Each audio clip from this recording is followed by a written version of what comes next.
जरा ध्यान से सुनना बात। ब्रह्म सूत्र को जानने वाले का कभी नाश नहीं होता है। कहने का मतलब ये है वो विनष्ट नहीं होता है, वो मरता नहीं है। सारी सृष्टि का विनाश होने पर भी उसका विनाश नहीं होता है। तो यही जानेंगे। नमस्ते, मैं पवन यादव, रामपुरा झज्जर से। जैसे कि बात चली चुकी है कि जो ब्रह्म सूत्र को जानता है, जिसको ब्रह्म ज्ञान की प्राप्ति हो गई है, उसका विनाश संभव नहीं है। देखिए, इस कुदरत में सभी चीज़ें विनाश को प्राप्त होती हैं या ख़त्म हो जाती हैं। पहली बात तो ये, आपके सारे रिश्तेदार ख़त्म हो सकते हैं, मर सकते हैं। ये कुदरत ख़त्म हो जाएगी, ये सूरज ख़त्म हो जाएंगे, ये तारे ख़त्म हो जाएंगे, ये मानव जाति ख़त्म हो जाएगी। और ये मानव जाति जिन देवताओं को पूजते हैं मंदिर में, वे देवता ख़त्म हो जाएंगे। ये मंदिर मस्जिद भी ख़त्म हो जाएंगी। ये देवी जिनकी आप पूजा करते हैं, ये भी एक दिन ख़त्म हो जाएंगी।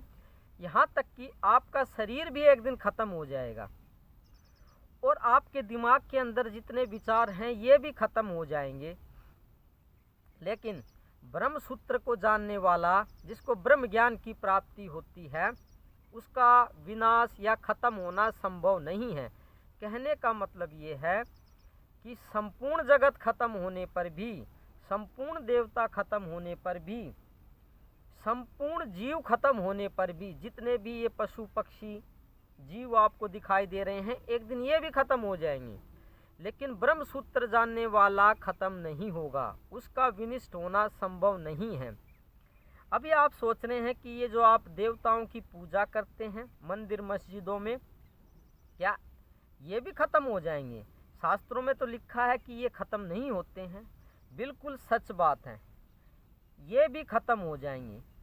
और ये युग और ये जो मानव जाति है ना, ये भी ख़त्म हो जाएंगे। और जो ये और जीव हैं, ये भी ख़त्म हो जाएंगे। धरती, पाताल, आकाश, देवी देवता, युग, यक्ष, राक्षस, कुछ भी हो, सभी विनष्ट हो सकते हैं और हो भी जाएंगे। लेकिन ब्रह्म पदवी को जानने वाला, ब्रह्म ज्ञान को जानने वाले का कभी विनाश नहीं होता, वो ख़त्म नहीं होगा। सिंपल लैंग्वेज में बता देता हूँ, उसका विनाश संभव नहीं है। ना तो उसका विनाश ये कुदरत कर सकती है, ना ये देवी देवता कर सकते हैं, ना कोई जानवर कर सकता है।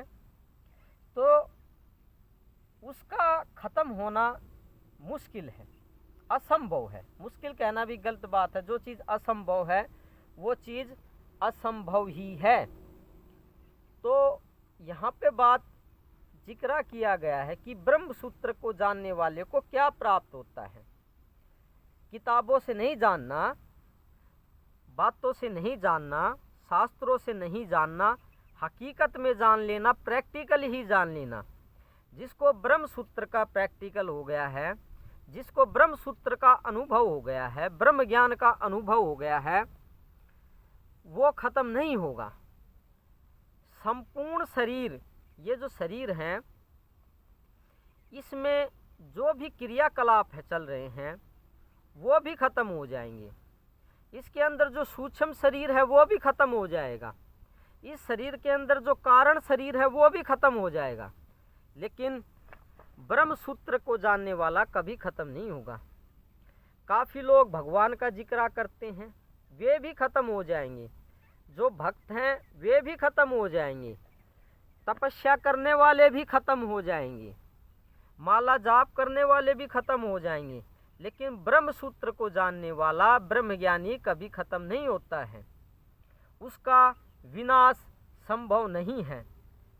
तो हर तरीके से ये बात बताई गई है। ये अमीर आदमी है, ये भी ख़त्म हो जाएंगे। भगवान की पूजा करने वाले वो भी ख़त्म हो जाएंगे। लेकिन जो ब्रह्म सूत्र को जानता है, ब्रह्म ज्ञान को जानता है, उसका विनाश संभव नहीं है। आपके घर परिवार वाले सभी ख़त्म हो सकते हैं, बच्चे, घर वालों में वाइफ आ जाती है, पत्नी आ जाती है, बेटी आ जाती है, ताऊ काका भाईचारा सब कुछ खत्म हो जाएगा, तो भी ब्रह्म सूत्र को जानने वाला विनष्ट नहीं होगा। इसलिए वो देवताओं से बड़ा होता है। जिनकी आप पूजा करते हैं इसलिए वो बड़ा होता है, क्योंकि देवताओं की जिनकी आप पूजा कर रहे हैं वो विनष्ट हो जाएगा। और जिसको ब्रह्म ज्ञान है, जिसको ब्रह्म पदवी प्राप्त है, ब्रह्म सूत्र का ज्ञान है, वो खत्म नहीं होगा। इसलिए वो देवताओं से भी बड़ा होता है, इस सृष्टि से भी बड़ा होता है, इस कुदरत से भी बड़ा होता है, इन देवियों से भी बड़ा होता है। ये मंदिर मस्जिद में जिन पत्थरों की आप पूजा करते हैं उनसे भी बड़ा होता है। ये जीव जंतु होते हैं उनसे भी वो बड़ा होता है। संपूर्ण जगत से वो बड़ा होता है, क्योंकि संपूर्ण जगत के खत्म होने पर भी उसका विनाश संभव नहीं है। इसलिए कहता हूँ, गुरु सेवा कीजिए, जैसे भी हो सके गुरु से प्रेम रखिए, गुरु का कभी बुरा मत सोचिए, जितनी मदद हो सके उसकी करिए, जैसे भी हो मन तन धन से। गुरु को बार बार दंडवत प्रणाम करना चाहिए। ऐसा गुरु जिसको ब्रह्म ज्ञान की प्राप्ति है, जिसको ब्रह्म सूत्र की प्राप्ति है, जिसको ब्रह्म ज्ञान प्राप्त हो गया है, जो भगवत्ता को प्राप्त हो गया है, ऐसे गुरु की सेवा। बाकी तो भगत तो काफ़ी हैं, लाल कपड़े वाले पहनने वाले, महंत बहुत हैं, दाढ़ी बढ़ाने वाले बहुत हैं, और आश्रम बनाने वाले बहुत हैं, मंदिरों में गद्दी लगाने वाले, भविष्यवाणी बूझा काटने वाले बहुत हैं, लेकिन सब विनाश को प्राप्त हो जाएंगे। उनके वे मंदिर भी विनाश को प्राप्त हो जाएंगे। मंदिरों में जो गद्दी लगाते हैं, दरबार लगाते हैं, वे भी विनाश को प्राप्त हो जाएंगे, ख़त्म हो जाएंगे। लेकिन ब्रह्म सूत्र को जानने वाला गुरु कभी ख़त्म नहीं होता। यही कहना चाहता हूँ। आपके पैसे भी ख़त्म हो सकते हैं, आपकी धनमाया भी ख़त्म हो सकती है, लेकिन ब्रह्म सूत्र को जानने वाला का कभी भी विनाश नहीं होता है।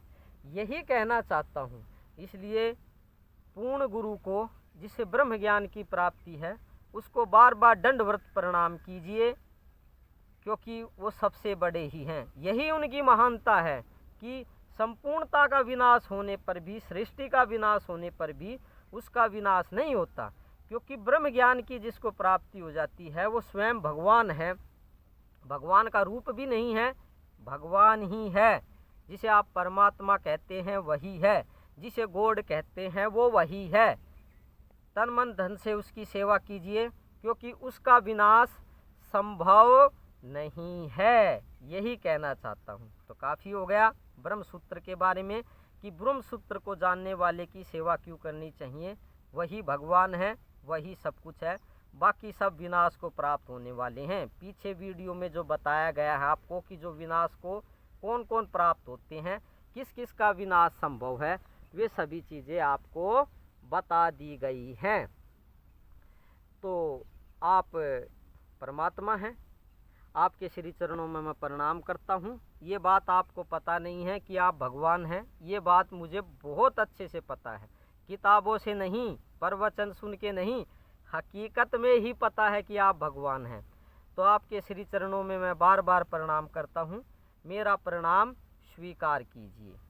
तो कल किसी और शुद्ध विचार पे बात करेंगे, भगवान को प्राप्त करने वाली बात पे बात करेंगे, जिससे कि आपको भी भगवत्ता की, परमात्मा की प्राप्ति हो जाए, और आपके भी उसके परमात्मा के साक्षात्कार हों, उनके दर्शन हों, या उनकी प्राप्ति हो, ऐसा समझ लो।